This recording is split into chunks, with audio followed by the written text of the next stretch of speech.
အားလုံးမင်္ဂလာပါအခုကျွန်တော်ရှင်းပြခြင်းတဲ့အကြောင်းကတော့ကျွန်တော်တို့စကားပြောမှာသုံးလို့ရတဲ့ပုံစံလေးချက်လောက်လေ့လာကြည့်အောင်အဲ့တော့ပထမဆုံးအနေနဲ့ကျွန်တော်ဗာတွေ့ရမလဲဆိုရင်လေချောင်းနာနေတယ်လို့နောက်တစ်ခုကကျတော့ငါ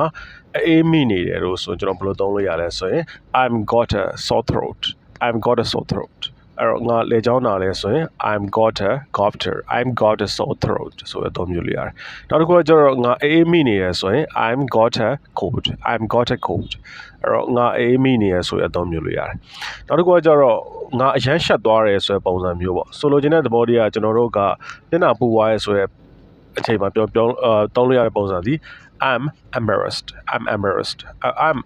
ကအချိန်ပဲကငါအရန်ရှက်သွားတယ်ဆိုတဲ့ပုံစံမျိုးနဲ့အသုံးမျိုးလို့ရတယ်နောက်တစ်ခုကကျတော့ကျွန်တော်တို့ကဘာသုံးလို့ရလဲဆိုရင်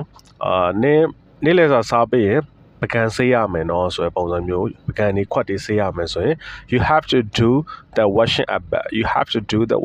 after lunch အဲ့တော့နေ့လည်စာစားပြီးရင်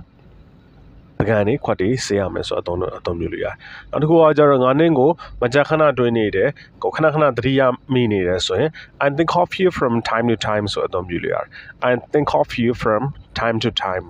အဲ့တော့ from time to time ကအဓိပ္ပာယ်မကြာခဏဆိုအဓိပ္ပာယ်နဲ့ကျွန်တော်အသုံးမျိုးလို့ရတယ်အဲ့တော့ I think of you from time to time ဆိုငါနင်းမကြာခဏသတိရနေတယ်အဲ့တော့ပြန်ကြည့်မယ်ဆိုရင်ငါလေချောင်းနာတယ်ဆိုရင် I'm got a sore throat အသုံးမျိုးလို့ရတယ်ငါအေးမိနေတယ်ဆို I'm got a coldနောက်တစ်ခုကကြောင့်ငါ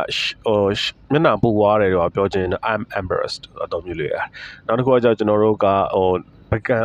ပကံနေဆေးဆိုရင် do the washing up ဆိုအသုံးမျိုးလို့ရတယ် you have to do the washing up after lunch